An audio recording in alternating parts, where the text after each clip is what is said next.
그럼 우리가 이제 CNC를 제작한 것을 이 적외선 센서를 이용해서 활용하는 것을 제가 다시 한번 구체적으로 설명해 드리겠습니다.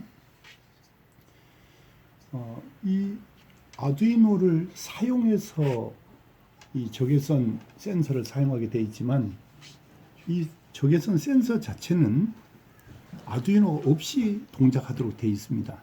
그래서 이거를 실제 이 실물을 보면 여긴 잘 안 보이는데 이게 여기에 보면 이런 식으로 되어 있습니다. 검은색이 수광기에 대한 적외선을 받는 거고요. 이 투명한 것이 적외선을 보내는 거예요. 이게 피사체가 이동되면 움직여서 반사된 것이 받아지는 거죠. 그러면 이해로 해서 작용을 해서 동작을 해서 세 단자 중에서 오른쪽에 VCC라고 적은 거는 전원 공급, 플러스의 전원 공급을 말하는 거예요. 그 다음에 가운데 그라운드는 VCC의 마이너스 VSS라고 적기도 하고 그라운드라고 적습니다. 그래서 그라운드는 마이너스예요. 자, 그럼 바로 플러스에 5V를 걸고요. 마이너스에 이렇게 5V 마이너스 납을 걸어주면 돼요. 바로 걸어주면 된다고요. 그런데 실제는 플러스 마이너스가 12V잖아요. 파워 스플라이가. 자, 그럼 이 플러스를 이렇게 7805 MUA 7805라고 하는 IC를 쓰는 거예요.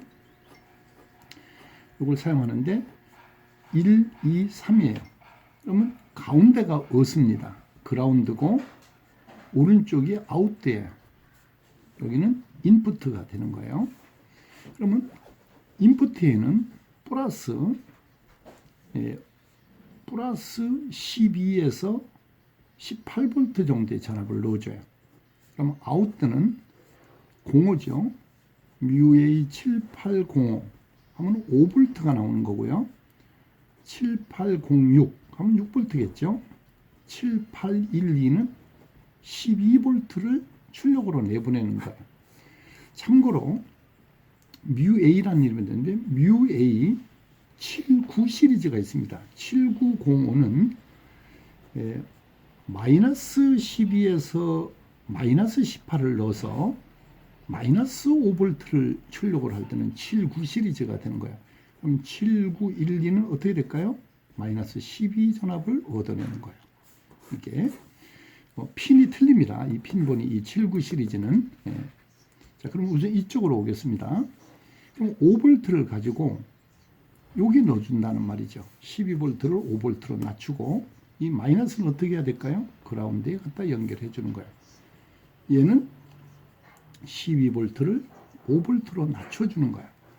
자, 그러면 이제 이렇게만 해주시고 LED가 있습니다. 이 LED는 3V LED거든요. 그러면 5V가 걸리면은 수명이 짧아져요. 그래서 220ohm을 거쳐가지고 걸어주면은 문제가 생기지 않아요. 자, 플러스를 225로 맞춰서 LED의 긴 다리, 긴 플러스에 연결을 하고 마이너스 쪽은 마이너스에 붙이면 바로 켜지면 안 되고 이렇게 아웃드 마이너스 출력이 내는 데다 연결하면 되는 거야. 그러면 끝난 겁니다. 이렇게 손을 접근하면은 불이 들어온다는 말이거든요. 자, 이건 아무 쓸모가 없어요. 실제 우리가 CNC에 적용을 해야 되지 않겠습니까? 그럼 이 CNC 접점을 병렬로, 이건 A 접점이니까 병렬로 사용하면 되는 거예요. 자체를. 그럼 이렇게 이걸 우리가 옵토커플러라고 한다 했죠. 그러면 표시가 되어 있거나 점이 찍힌 쪽에서 이쪽이 내부 LED의 플러스 지점이 되는 거예요. 내부 LED의 플러스 지점이 되고 요 반대편이 마이너스가 되는 겁니다. 그럼 우리도 요것도 LED가 3V니까 어떻게 해야 될까요? 225ohm을 달아야 되는 거예요. 그래가지고 어디에 붙여야 되냐면 요 225ohm 있죠? 가지고 와서 같이 병렬로 이렇게 달아주는 거예요. 자, 그럼 이 마이너스는 어디로 갈까요? 당연히 이 마이너스로 같이 붙어야 되겠죠. 여기에 가서 붙는 것이 되는 거예요. 자, 요거는 어떻게 됩니까? 이 내부가 포토 트랜지스타가 내부에 들어있어요. 빛을 받는 거. 근데 광학성 LED 빛일 때는 옵토라는 말을 포토 커플러라고 안 하고 옵토 커플러라고 한다 했죠. 이 자체가 포토 트랜지스타가 돌출돼서 태양광을 받을 때는 포토라는 말을 쓰고요. 이렇게 광학적인 LED 빛을 쓸 때는 옵토라는 말을 쓴다고 했어요. 자, 여기는 평상시에 빛이 없을 때는 무한대 값으로 스위치가 열려 있는 상태가 되고, 이것이 빛이 들어왔을 때는 온 상태가 되는 거예요. 여기 붙은 상태가 되는 거예요. 온이 되는 거예요. 요게 바로 스위치가 되는 거예요. 자, 우리가 제가 쓴 교재 33페이지를 보시면 종류를 이렇게 다 해놨어요. 이렇게 홈이 파여 있을 때 점이 찍힌 쪽이 1번이 됩니다. 그냥 이 모양, 여기 홈이 표시되어 있어요. 1번이 바로 뭐냐? 여기가 내부 LED의 플러스 쪽이 된다. 이런 말이 되는 거예요. 이 그림에서 이 플러스가 된다는 말이고요. 2번이 뭐냐? 여기가 마이너스, LED의 마이너스가 된다는 말입니다. 그러면 3번, 4번은 내부에 포토 트랜지스터가 연결된 거예요. 자, 이 내부가 이겁니다. 1번이 바로 여기에 연결된 거고요. 2번이 바로 요 지점, 이렇게 연결됐다는 말이고요. 이렇게 빛을 받는 3번, 4번이 이렇게 되어 있다는 뜻이에요. 그러니까 이렇게 4핀짜리가 2개 들은 것도 있고요. 8핀짜리, 4핀짜리가 8핀으로 돼서 똑같은 게 2세트가 들은 것이 있고요. 이렇게 16핀으로 해서 4세트가 들어있는 게 있습니다. 이게 이걸 반드시 봐주셔야 되고요. 자, 그 다음에 포토 트랜지스타를 넣어서 LED 빛을 이용하는데 베이스가 바깥으로 나와 있죠. 이런 경우는 왜 그러냐면 여기에다가 보조적인 바이어스의 전압을 인가하게 되면 더 예민한, 또 이 동작을 더 예민한 동작을 기대할 수 있습니다. 그래서 별도로 서브 스트레이트 베이스를 만들어 놓고 요 전압을 추가로 바이어스 저항을 플러스 지점에서 저항으로 바이어스 전압을 걸어주게 되면 더 예민한 동작을 하게 되는 거예요. 이게 필요 없습니다 할 때는 이거와 같이 이렇게 6번을 NC No Connecting이라고 해서 노는 핀이라고 합니다. 3번도 NC가 되는 거예요. 노는 핀, NC No Connecting이라고 해요. 이렇게 두 개를 6핀으로 하는 경우가 있고요. 그 다음에 이제 SCR도 포토 SCR이 있어요.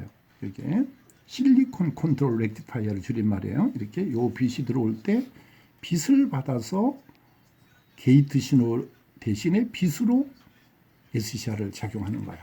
즉 정류된 출력을 얻는 겁니다.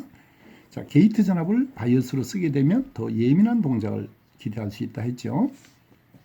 단자가 이렇게 8개 단자로 이렇게 된 게 있습니다. 이 교재를 참고로 보시면 옵토라는 말을 했고요. 이 설명을 제가 구체적으로 써놨습니다. 이렇게 보시면 우리가 자연빛을 활용할 때는 포토, 광학적인 인공빛을 이용할 때는 옵토라고 해서 옵토 커플러 이렇게 하는 것이 정석이에요. 외국 서적의 원서에는 전부 포토 커플러라고 하지 않고 옵토 커플러라고 했어요. 근데 저도 옛날에는 포토 커플러라고 교육을 했어요.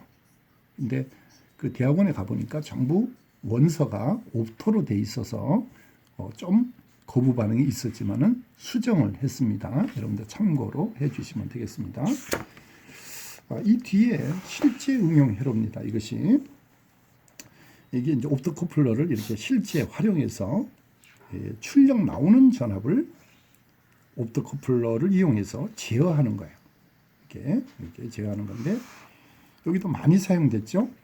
여기 보면 여기서는 이제 쇼트키 다이오드에 대한 얘기예요. 이 수업은. 그래서 이제 옵토 커플러는 요까지로 마무리하고 그건 이제 다음 단계로 넘어가야 되는 거예요. 이 교재를 보시고 기판을 보고 회로 그리는 걸 연습하다 보면 외국 제품이라 하더라도 회로도가 없는 이런 기판을 수리할 수 있는 능력이 생겨요. 여기서 제가 이렇게 실제 기판이 없는 사람을 대비해서 그림을 표시해 놨습니다. 그럼 뭐냐면은 이 그림을 보고 이 미완성을 완성해 보라고 제가 요 배열을 희미하게 해놨어요. 이걸 완성을 해서 정답을 여기 해놨습니다.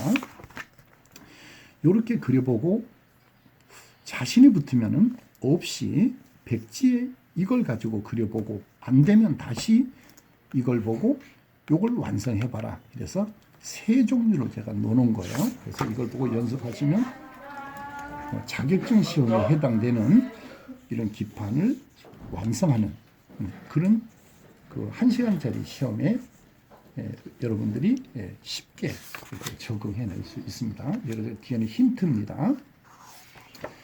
자, 여기 이제 기초 앞부분에서 제가 동영상을 안 해놓은 거고요. 이 앞부분에 보면은 휴즈 종류 사진으로 다 제가 실어놨어요. 그리고 요 회로 하나하나가 무슨 기능을 하는가를 여기 해놨습니다. 여기 서미스타가 있으면은 요 서미스타, 여기 서미스타가 여기 있습니다. 1번 요 서미스타가 무슨 작용을 하는가. 여기에 보통 2에서 한 16오무 정도 사이가 되는데 묘도물 서미스터 이렇게 있는데 어떻게 동작하는가 이런 걸 부품을 남발을 적여서 상세히 해놨습니다. 이 교재에 처음에는 이 책을 사가지고 이거 너무 비싸고 이거 과연 그 정도의 돈의 값어치가 있느냐 이렇게 생각하는 분이 있을 거예요. 그래도 해외에는 못 구하는 것도 많고요. 노트북, 그다음에 이제 OPMF 같은 것도 아주 핵심적인 건 다 들어 있습니다. 디지털 IC, 그다음에 뒤에는 뭐냐면은 보통 책은 기초편이 앞에 있잖아요. 그런데 여기는 수리 위주로 하다 보니까 수리를 하다가 기초가 부족할 때 뒤에 와서 이 기초를 읽어보고 터득하라고 그래서 설계하는 것까지 그 설계하는 것까지 다 넣어놨어요. 전작과 3학년 때 배우는 그 설계 과정까지 다 넣어놨습니다. 한번 읽어보시면 되고 그 다음에 이제 FET도 그 보는 거, 이 빨간 거 표시한 것만 맞으면 바꿔 쓸 수 있는 거예요. 규격표 보는 것부터 해서 트랜스퍼 설계, FET 설계까지 다 넣어놨어요. 이 부분이. 제 소개가 중간중간 있어서 여러분들 좀 너무 더 이렇게 좀 보기에 거북할 수 있지만 이 뒤에는 제 논문이라서 제가 이게 논문이에요. 3편 정도를 제가 실어놨는데 대학원생들도 봐도 이게 그 논문 준비하는 분들은 도움이 될 거예요. 그래서 제 논문을 제가 실어놨고요.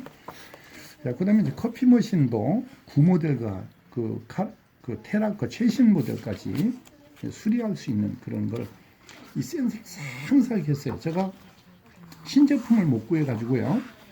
이거를 수리해 준다고 그 밀양에서 이 수리센터 하는 사람이 있어요. 의료 장비하고 그 사람한테 고쳐준다고 3대를 실어오게 해서 뚜껑을 열어가지고 이렇게 제가 만들게 됐습니다. 자, 앞부분에 있는 거를 또 이렇게 많은 양이 있다 다시 돌아가면 불편해 하실까봐 커피 머신 수리하는 분들을 위해서 특별히 뒤에다가 다시 한번 설명을 언급해 놓았습니다. 같은 말이 반복되죠. 여기 오토커플러에 대해서 다시 한번 설명을 해 주었습니다. 수리를 하다 보면요, 트랜스가 고장 난 게 많아요. 근데 이게 커피 머신은 트랜스를 못 구하는 게 많답니다. 그래서 그거를 이 뒤에 보면 제가 개조하는 거를 해놨어요. 여기에 이제 커피 머신 수리하는 분들 위해서 제가 특별히 많이 해놨습니다. 이 부분을 이렇게 트랜스가 원래 건데 이게 고장 나면 2개의 트랜스로 이렇게 개조하는 방법을 해서 못 구하는 트랜스를 2개의 트랜스를 각각 구해서 입력을 병렬로 해서 쓰는 이런 방법과 이 수리하는 방법 이런 것을 제가 옵토커플러가요 여기 하나와 이렇게 떨어져 있는 것도 있어요. 이게 한 세트예요. 이것이 제가 이 노란 건 제가 표시한 거예요. 이렇게 띄워놔도 여러분 이해를 하셔야 돼요. 이 PWM도 엄청 중요한 건데 이것도 나중에 다시 한번 보셔야 합니다. 자, 일단 제가 시간 관계상 여기까지만 일단 소개할게요.